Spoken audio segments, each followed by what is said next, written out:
నమస్తే welcome to iDream నేను మీ మాధురి కోల్కతా హత్యాచార నిందితుడు సంజయ్ రాయ్ మరోసారి తాను అమాయకుడని అధికారులకు తేల్చి చెప్పాడు. కావాలనే తనను ఈ కేసులో ఇరికించారని ఏ నేరము చేయలేదని చెప్తున్నాడు.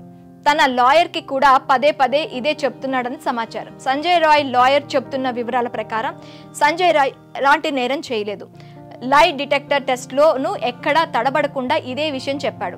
సిబిఐ అధికారులు సంజయ్ను మొత్తం 10 ప్రశ్నలు అడిగినట్టు చెప్పారు. లాయర్ కవితా సర్కార్ డాక్టర్ని హత్య చేసిన తర్వాత ఏం చేశామని ప్రశ్నించారు. అయితే ఆ సమయంలో నిందితుడు అసహనానికి గురయ్యాడని, అసలు తాను హత్యే చేయనప్పుడు ఈ ప్రశ్న ఎలా అడుగుతారని ఎదురు ప్రశ్న వేసినట్టు లాయర్ వివరించారు. అసలు తాను డాక్టర్ని హత్య చేయలేదని స్పష్టం చేశాడు. మరో కీలకమైన విషయం ఏంటంటే పాలిగ్రఫీ టెస్ట్లో సంజయ్ రాయ్ కొన్ని షాకింగ్ విషయాలు చెప్పినట్టు సమాచారం. తాను సెమినార్ హాల్లోకి వెళ్లి చూసేసరికి డాక్టర్ రక్తపు మడుగులో పడి ఉందని చెప్పాడు.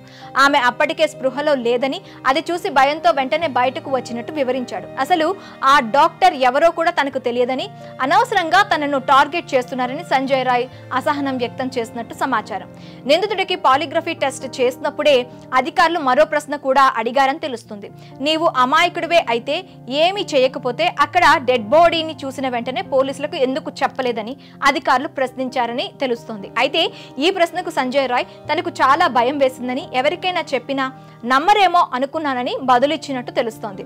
అటు నిందితుడి లాయర్ కూడా తన క్లయింట్ ఎలాంటి తప్పు చేయలేదని వాదిస్తున్నారు. సంజయ్ రాయ్ అంత సులువుగా సెమినార్ హాల్లోకి వెళ్లాడంటే ఖచ్చితంగా హాస్పిటల్లో సరైన భద్రత లేదనిపిస్తోంది. దాన్ని అదునుగా చూసుకునే ఇంకెవరో ఆ దారుణం చేసుంటారని కవితా సర్కార్ అంటున్నారు. వైద్యురాలిపై అత్యాచార ఘటనకు వ్యతిరేకంగా రాష్ట్ర వ్యాప్తంగా ప్రజలు నిరసనల్లో పాల్గొంటున్నారు.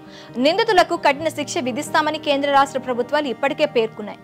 అయినప్పటికీ కొందరు కీచకులు తమ వికృత చేష్టలు ఇంకా కొనసాగిస్తూనే ఉన్నారు. వైద్యురాలుపై అత్యాచారం కేసులో త్వరగా నిందితుల శిక్ష విధించాలని, మృతురాలి కుటుంబానికి న్యాయం చేయాలని ఆదివారం సాయంత్రం ఆమ్రా తిలోత్తమ అనే బృందం నిరసన చేపట్టింది. ధర్నాలో పాల్గొన్న మహిళతో ఓ యువకుడు అసభ్యంగా ప్రవర్తించడంతో నిరసనకారులు తీవ్ర ఆందోళన వ్యక్తం చేశారు. అయితే అతడిని పోలీసులు వెంటనే విడిచిపెట్టడంతో నిరసనకారులు తీవ్ర ఆగ్రహానికి గురయ్యారు.